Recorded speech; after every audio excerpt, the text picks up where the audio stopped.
What's welcome to V B entertainment.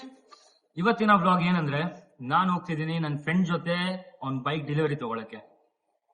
ಯಾವ bike ಏನು ಅಂತ ಅಲ್ಲಿ ಹೋದ್ಮೇಲೆ ಗೊತ್ತಾಗೋದು. ಇವಾಗ ನಾನು ಆಫೀಸಲ್ಲಿ ಇದ್ದೀನಿ, ಅವನು ಆಲ್ರೆಡಿ ರೀಚ್ ಆಗಿದ್ದಾನೆ. ಇವಾಗ ನಾನು ಇಲ್ಲಿಂದ ಹೋಗ್ತೀನಿ ಲೊಕೇಶನ್ಗೆ.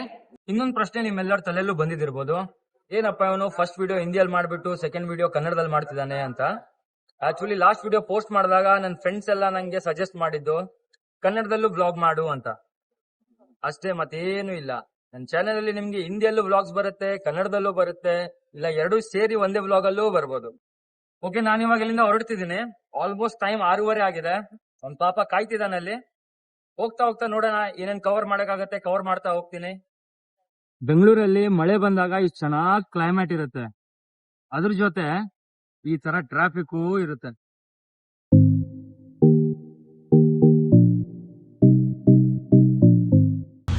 ನಾವು ರೀಚ್ ಆಗಿದ್ದೀವಿ ಲೊಕೇಶನ್ ಅಲ್ಲಿ. ಬೈಕ್ ಓನರ್ ನೋಡಿ, ಖುಷಿ ನೋಡಿ, ಮಗದ ಮೇಲೆ ಖುಷಿ ನೋಡಿ ಎಷ್ಟು. ಹಂಗೆ ಅನ್ಬಿಟ್ಟು ಹಂಗೊಂದ್ಸಲ ಸ್ಮೈಲ್ ಕೊಟ್ಬಿಡು. ಬೈಕ್ ಅಂದ್ಮೇಲೆ ಒಂಥರ ಖುಷಿ. ಬನ್ನಿ ಒಳಗಡೆ ಹೋಗೋಣ, ಬೈಕ್ ನೋಡೋಣ.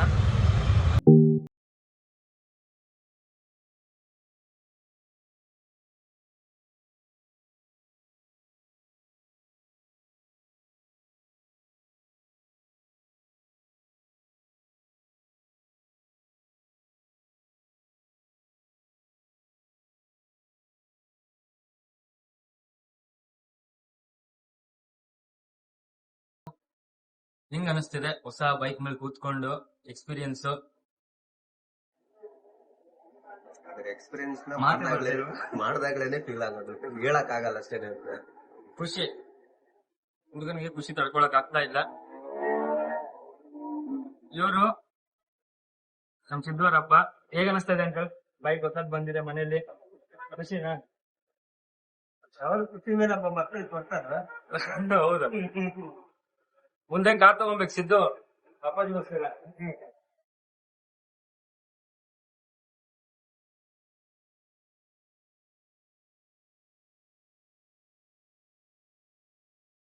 ಲೇಟ್ ಆಯ್ತು, ಪಾಪ ಕಾಯ್ದು ಕಾಯ್ದು ಒಬ್ಬನೇ ಹೋಗಿ ಎಲ್ಲ ಮಾಡಿದಾನೆ ನಮ್ ಹುಡ್ಗ. ಇವತ್ ರೈಟ್ ನಿದ್ದೆ ಇಲ್ಲ ಅಲ್ಲ ಸಿದ್ದು? ಇದ್ರ ಮೇಲೆ ಮಲ್ಬಿಡೋದೇ, ಇಲ್ಲೇ ಒಂದ್ ದಿಂಬ್ ಹಾಕೊಂಡು ಹಂಗೆ ಹಿಡ್ಕೊಂಡ್ ಗಟ್ಟಿ ತಪ್ಕೊಂಡ್ ಮಲ್ಕೊಂಡ್ಬಿಡೋದು. ಇದು ಫೀಲಿಂಗ್ ಹೆಂಗಂದ್ರೆ ಹೊಸ ಮದುವೆ ಆದಂಗೆ. ಓಕೆ ಗೈಸ್, ಇವತ್ತಿನ ಬ್ಲಾಗ್ ಇಲ್ಲೇ ಎಂಡ್ ಮಾಡೋಣ. ಎಲ್ಲರಿಗೂ ನೀವು ಒಂದ್ಸಲ ಕಮೆಂಟ್ ಅಲ್ಲಿ ವಿಶ್ ಮಾಡ್ಬಿಡಿ ಬೈಕ್ ತಗೊಂಡಿದ್ದಕ್ಕೆ. ಮತ್ತೆ ಆದಷ್ಟು ಶೇರ್ ಮಾಡಿ, ಸಬ್ಸ್ಕ್ರೈಬ್ ಮಾಡಿ, ಎಲ್ಲರಿಗೂ ಶೇರ್ ಮಾಡಿ video. Subscribe to V B entertainment.